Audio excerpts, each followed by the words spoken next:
Hello everyone, तुम्हा सर्वांचे रवी classes या यूट्यूब चॅनलवर सहर्ष स्वागत आहे. आय होप तुम्ही सर्व उत्तमच असाल.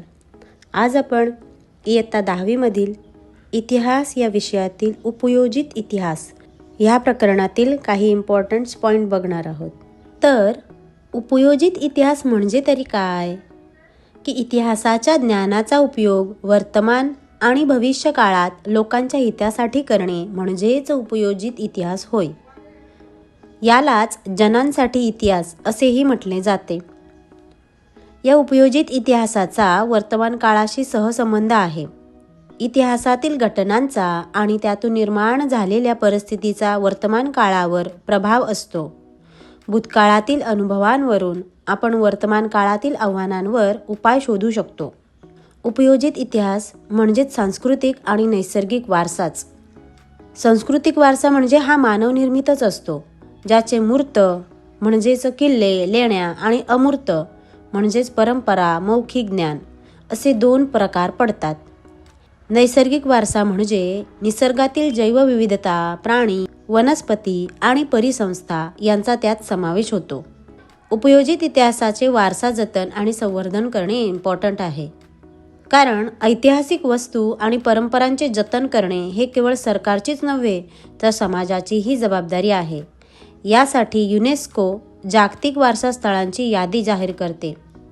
ह्यामध्ये व्यावसायिक क्षेत्रे म्हणजेच उपयोजित इतिहासाचा अभ्यास केल्यामुळे संग्रहालय, अभिलेखागार, पर्यटन आणि मनोरंजन यांसारख्या क्षेत्रात रोजगाराच्या संधी उपलब्ध होतात. आपला सांस्कृतिक वारसा हे दोन प्रकारामध्ये डिवाइड केलेला आहे, मूर्त आणि अमूर्त. मूर्त सांस्कृतिक वारसामध्ये प्राचीन स्थळे, वस्तू, वास्तू, शिल्पे, हस्तलिखिते आणि चित्रे यांचा समावेश होतो.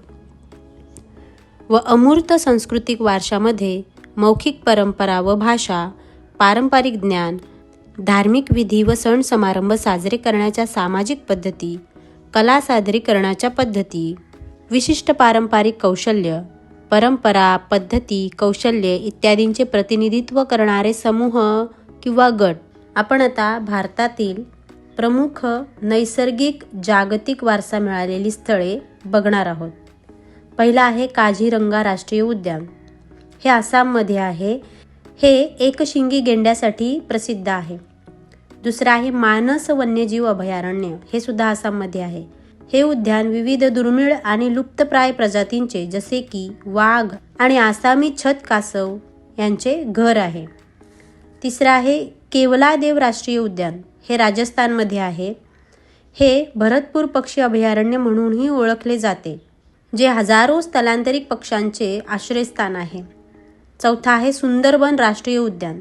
हे पश्चिम बंगालमध्ये आहे. हे जगातील सर्वात मोठे खारफुटीचे जंगल असून बंगालच्या वाघांसाठी प्रसिद्ध आहे. पाचवं आहे नंदादेवी आणि व्हॅली ऑफ फ्लॉवर्स राष्ट्रीय उद्याने. हे उत्तराखंडमध्ये आहे. हे हिमालयन परिसंस्थेतील अतिशय दुर्मिळ आणि सुंदर फुलांच्या प्रजातींचे ठिकाण आहे. सहावा आहे पश्चिम घाट. हे जैवविविधतेचे हॉटस्पॉट आहे, जे अनेक राज्यांमध्ये पसरलेले आहे. लास्ट आहे ग्रेट हिमालय नॅशनल पार्क. हे हिमाचल प्रदेशमध्ये आहे. हे त्याच्या नैसर्गिक सौंदर्यासाठी आणि हिमालयातील जैवविविधतेसाठी ओळखले जाते. आता आपण जनांसाठी इतिहास म्हणजे काय हे डिटेलमध्ये बघू. उपयोजित इतिहास या संज्ञेकरता जनांसाठी इतिहास म्हणजेच पब्लिक हिस्ट्री हा पर्यायी शब्द वापरला जात असून यात इतिहासाद्वारे मिळणाऱ्या भूतकाळातील घटनांसंबंधित ज्ञानाचा उपयोग वर्तमान व भविष्य काळात करण्याचा विचार केला जातो.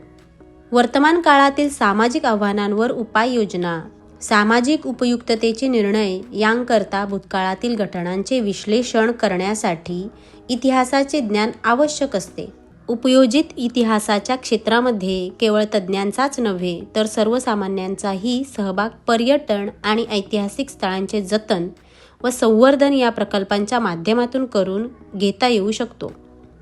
तसेच या क्षेत्रासंबंधित संग्रहालये व अभिलेखागार, ऐतिहासिक स्थळांचे जतन आणि संवर्धन, पर्यटन आणि आतिथ्य, मनोरंजन व संपर्क माध्यमे यांसारख्या क्षेत्रात इतिहासाचे ज्ञान पूरक ठरते. या प्रत्येक क्षेत्राच्या व्यवस्थापनाकरता इतिहासकार, स्थापत्य विशारद, अभियंता, पुरातत्वज्ञ, संग्रहालय, समाजशास्त्रज्ञ, अभिलेखागार व्यवस्थापक, कायदेतज्ञ व छायाचित्रणतज्ञ इत्यादी विशेष कौशल्यधारक मनुष्यबळाची आवश्यकता असते. त्यामुळे व्यवसायाच्या अनेक संधी उपलब्ध होऊ शकतात. आपल्याला माहिती आहे का, जागतिक वारशाच्या पदास पात्र ठरणारी स्थळे, परंपरा यांची यादी युनेस्कोद्वारे जाहीर केली जाते. कारण आपल्या सांस्कृतिक वारशाचे पुढील पिढ्यांच्या हितासाठी जतन होणे आवश्यक आहे. तसेच जो नैसर्गिक व सांस्कृतिक वारसा नामशेष होण्याच्या वाटेवर आहे त्याचे जतन व संवर्धन होणेही गरजेचे आहे.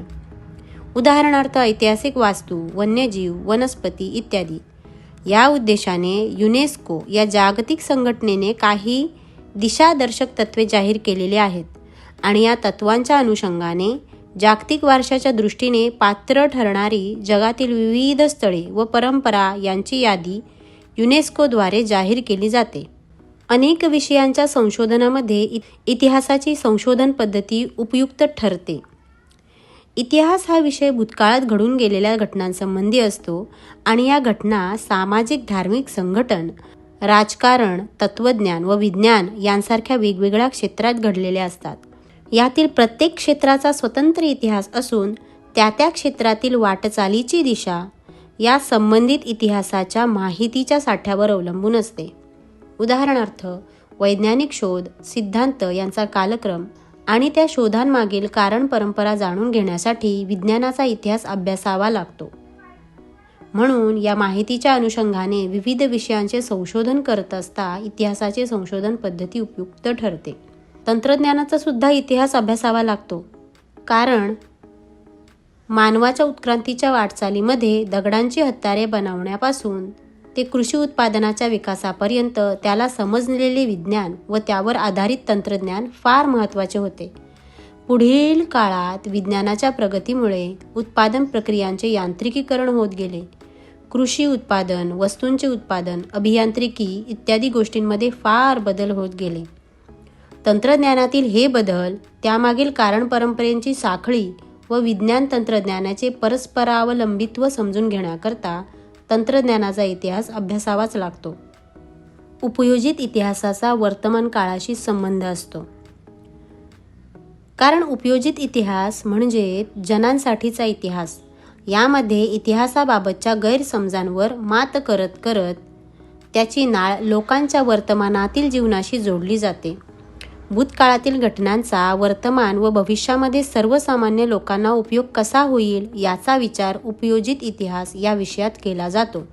भूतकालीन घटनांचे मूर्त आणि अमूर्त अशा स्वरूपातील अनेक अवशेष वर्तमान काळात अस्तित्वात असतात. यामुळे आपल्याला या सर्वांविषयी कुतूहल व आत्मीयता असते.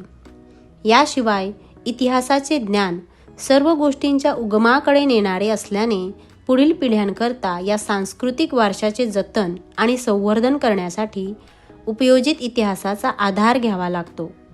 यामुळे व्यवसायाच्या अनेक संधी देखील निर्माण होतात. उदाहरणार्थ इतिहासकार, पुरातत्वज्ञ, संग्रहपाल, स्थापत्य विशारद, अभियंता, समाजशास्त्रज्ञ, कायदेतज्ञ, छायाचित्रणतज्ञ इत्यादी. अशा प्रकारे इतिहासाच्या आधारे वर्तमान काळाच्या यथायोग्य आकलन आणि भविष्य काळासाठी दिशादर्शन करण्याचे कार्य उपयोजित इतिहासाद्वारे केले जाते. नैसर्गिक आणि सांस्कृतिक वारशाचे व्यवस्थापन म्हणजेच जतन व संवर्धन हे उपयोजित इतिहासाचे एक प्रमुख अंग आहे. यातून आपल्याला बऱ्याच गोष्टी साध्य होतात. संबंधित प्रकल्पाच्या अंतर्गत येणाऱ्या वारसा स्थळांचे मूळ स्वरूप न बदलता जतन व संवर्धनाची कामे करणे शक्य होते. 2.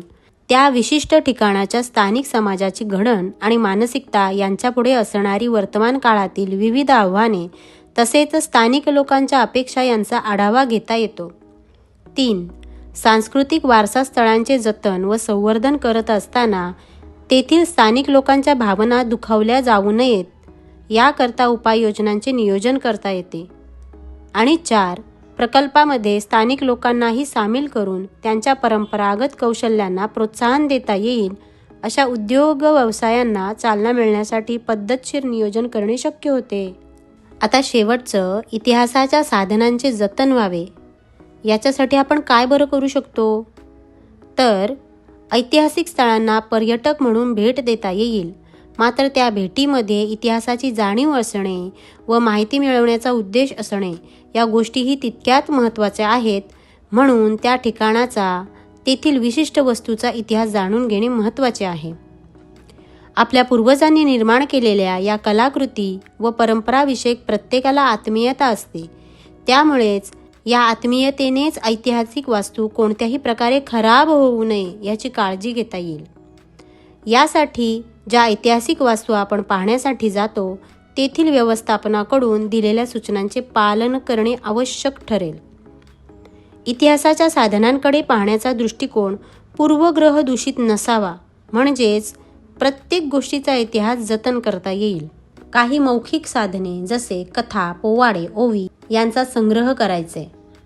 काही लिखित साधनांचे पुनर्मुद्रण करणे आवश्यक आहे, त्यासाठी प्रयत्न करायला हवेत. तसेच काही छायाचित्रणे किंवा ध्वनी आणि चित्रफितींचे नवीन तंत्रज्ञानाच्या सहाय्याने व्यवस्थापन करायला हवे. ज्या भाषांमध्ये ऐतिहासिक कागदपत्रे किंवा दस्तऐवज आहे त्यापैकी काही भाषा आज विद्यापीठीय स्तर किंवा कमी कालावधीच्या अभ्यासक्रमांद्वारे शिकवल्या जातात. जर इतिहासाच्या लिखित साधनांच्या सहाय्याने संबंधित इतिहास माहीत करून घ्यायचा असल्यास या भाषा शिकता येतील. म्हणजेच त्याचे महत्त्व लक्षात घेता वर्तमान व भविष्याच्या दृष्टीने ही इतिहासाची साधने जपण्याचा अधिक प्रयत्न करता येईल. वैयक्तिक स्तरावरही इतिहासाच्या साधनांचा संग्रह करून त्याचे जतन करायला हवे. तसेच काही स्वयंसेवी संस्थांकडून ऐतिहासिक ठेवा जपण्याचा प्रयत्न केला जातो. अशा संस्था चळवळीमध्ये सहभागी होऊन साधनं जतन करण्यात हातभार लावायला हवे. जसे दुर्गांचे किंवा काही नैसर्गिक वारशांचे संवर्धन होण्यासाठी कार्यरत स्वयंसेवी संस्थांमध्ये सहभाग घ्यायला हवे. या व्यतिरिक्त ऐतिहासिक साधनांच्या जतनासंदर्भातील चळवळीमध्ये सहभागी होऊन व्याख्याने, चर्चासत्रे, पथनाट्य यांच्या माध्यमातून लोकांमध्ये ऐतिहासिक ठेव्यांबाबत जागृती करायला हवी. तर ही होती इयत्ता 10वीच्या इतिहास या विषयातील उपयोजित इतिहास या धड्याबद्दलची थोडीशी माहिती. तर कशी वाटली तुम्हाला आजची माहिती कमेंट करून नक्की कळवा. भेटूया पुढच्या व्हिडिओमध्ये. तोपर्यंत टाटा, बाय बाय.